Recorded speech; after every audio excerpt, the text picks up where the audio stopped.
Anda kembali di Indonesia Update, Saudara. KMP Tunu Pratama Jaya membawa puluhan penumpang dan belasan anak buah kapal. Kita akan ulas kembali sejumlah data terkait insiden tenggelamnya kapal ini. Kapal KMP Tunu Pratama Jaya membawa total 53 penumpang dan juga 12 ABK ataupun anak buah kapal, serta total ada 22 kendaraan yang dibawa oleh kapal ini. Dan berikutnya kita lihat seperti apa kronologis tenggelamnya KMP Tunu Pratama Jaya, Saudara. Insiden ini bermula saat kapal melakukan bongkar muat di pelabuhan LCM Ketapang, Banyuwangi, Jawa Timur pada pukul 22:28 waktu Indonesia Barat malam.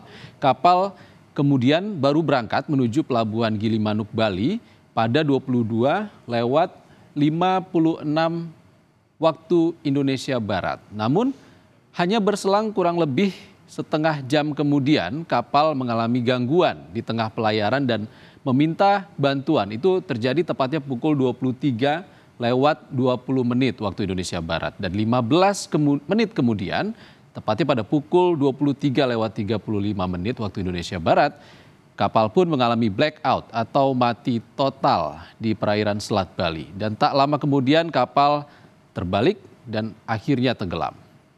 Berikutnya kita lihat KMP Tunu Pratama Jaya ini berjenis kapal Roro GT 734 yang dibuat ataupun diproduksi sekitar 15 tahun lalu, tepatnya di tahun 2010.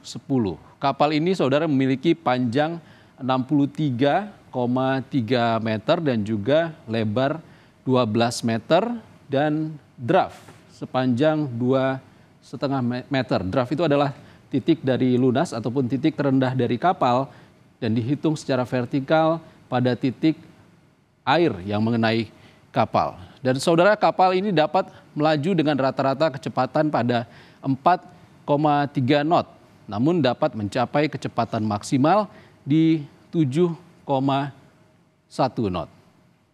Saudara, proses pencarian terhadap 30 korban tenggelamnya KMP Tunu Pratama Jaya terus dilakukan. Kita akan perbarui informasinya bersama jurnalis Kompas TV, Hernawan Mustika di Pelabuhan Ketapang, Banyuwangi. Hernawan, kabarnya ada penambahan jumlah korban meninggal yang berhasil dievakuasi. Apa ini benar? Ya, selamat sore Iksan dan juga saudara. Bisa kami laporkan dari ASDP Ketapang, Banyuwangi.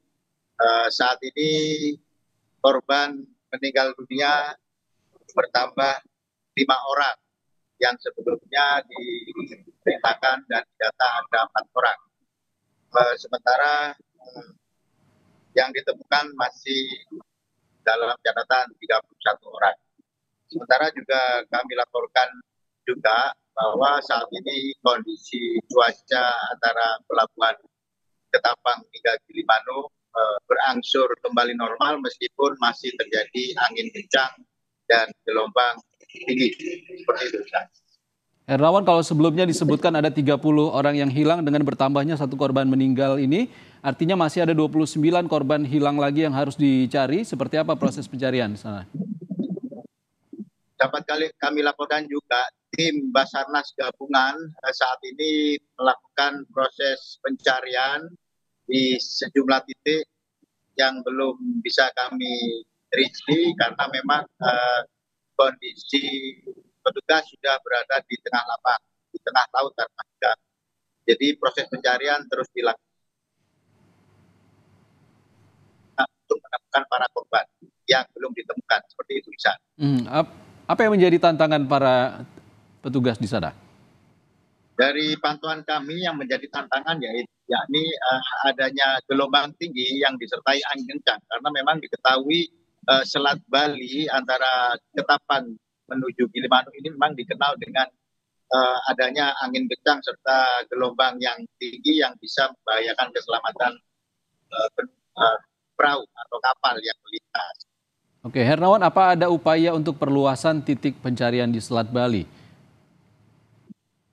Ya, untuk titik pencarian terus dilakukan oleh petugas gabungan yang kami ketahui perluasan masih terus dilakukan, tetapi juga melihat kondisi cuaca yang terjadi saat ini. Baik. Bagaimana dengan keluarga korban, Hernawan? Apakah masih banyak yang menunggu di pos?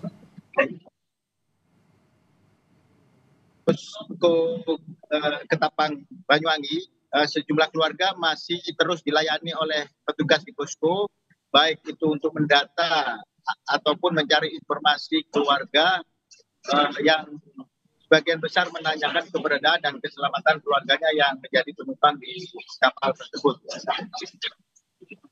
Oke, terima kasih Hernawan Mustika, korban meninggal KMP Tunu Pratama Jaya dipastikan bertambah menjadi 5 orang pada saat ini. Terima kasih Hernawan Mustika melaporkan langsung dari Banyuwangi, Jawa Timur. Terima kasih Hernawan.